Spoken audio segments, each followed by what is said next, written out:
Welcome to News West 9's West Texas View with Johnny Lou Avery. Welcome to the West Texas View. I'm Johnny Lou Avery, and last week Dr. Bobby Jane started another series of programs about mental health issues. He has been here off and on over the last year, and every time he comes we have a lot of feedback from people that are really interested, and many of them say, I don't know anywhere else to ask these kinds of questions. So it's a real pleasure to have him take the time to come back and discuss these. Dr. Jane is one of the professors at the Texas Tech Med School. He's chairman of the Department of Psychiatry, but he's also in private practice with the Texas Tech physicians who have offices in both Midland and Odessa. And the number scrolling across the screen is for both his Odessa and Midland office. He can be accessed through that number to either office. But we talked a lot about suicide in children and some of the issues surrounding mental health last week. But today I'd like for us to start out with teen obesity and what's related mental health-wise to that. Yeah, as you probably know, Ms. Boyd, that obesity, particularly in teenagers, even in children, is coming out to be in epidemic proportions now. One of the studies that we were looking into is to see that what is going on in the family dynamics that may be contributing towards development of obesity later part. What they found that kids who have much better relationship with their mothers tend to have much lesser rates of obesity. So in other words, the better the relationship a child has with the mother, the less the chances of obesity down the road. So what the study did was to evaluate patients. They did about 900, almost 1,000 children, and they evaluated through a scale how they interacted with the mother, and they found that obesity was present in families and mother-child interaction when you find that the mother was found to be more empathetic and more supportive towards the child. The obesity rates was 13% in adolescent compared to 25% in mothers who were not deemed supportive, or the relationship between mother and child was much so the more warm and loving a mother is, reduces obesity. The more cold or distant or indifferent a mother is, and that makes sense. That makes sense. That makes sense, and this is something related to it, that it's not just the food available to the child. There has to be some form of emotional connection that goes on in the family that directs towards either choosing healthy lifestyles, or it can lead to certain changes of choices the child gets. For example, if the mother-child relationship is very good, probably the mother may be able to more direct the child towards certain kind of food items compared to the other ones.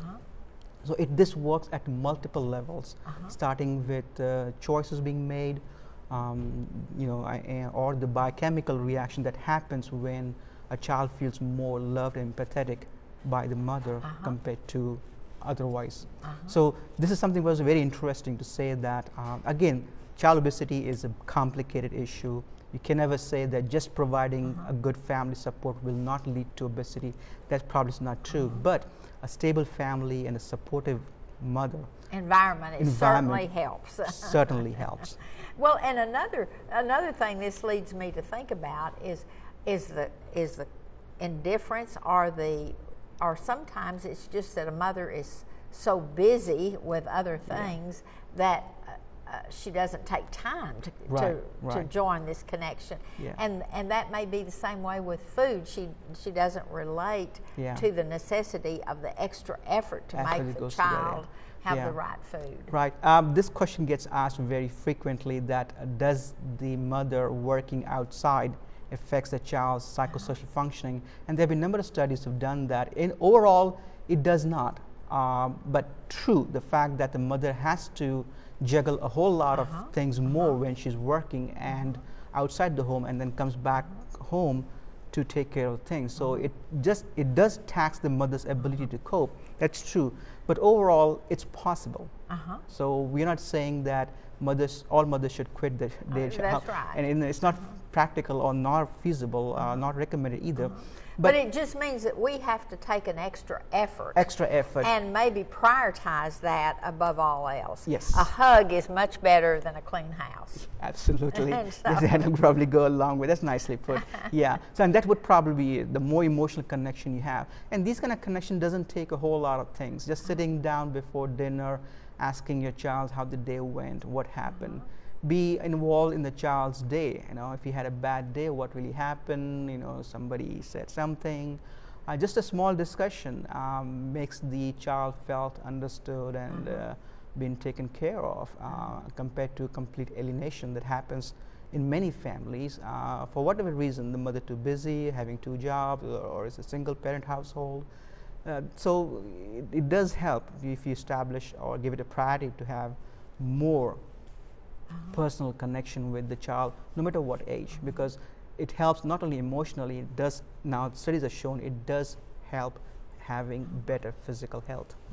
And even if they have a tendency toward obesity, or they have a tendency to like just the fast foods and those kinds of things, that warmness with the family members, and not necessarily just the mother, because sometimes a child is raised by the father also. But whoever is the primary caregiver. Yeah, this study was done with the mother, but you're right. This can be translated into single dads, families, or grandparents, or whoever it is there. Usually, even if they are having separate parents, you know, it's a lot of studies have shown that even if a child has one stable parental figure, that goes a long way in stabilizing the child. That's all it takes. And feels protected by that person. Absolutely. Even if they've got a violent... protected and understood, and someone they think they can rely on, or they can relate to, and someone they feel comfortable talking about things, that they feel they will be understood rather than being judged. And that leads us into the article that came out not long ago that said that teenagers who drink fizzy drinks are more likely to be obese and also violent. Right. This is a study came out of the UK, United Kingdom.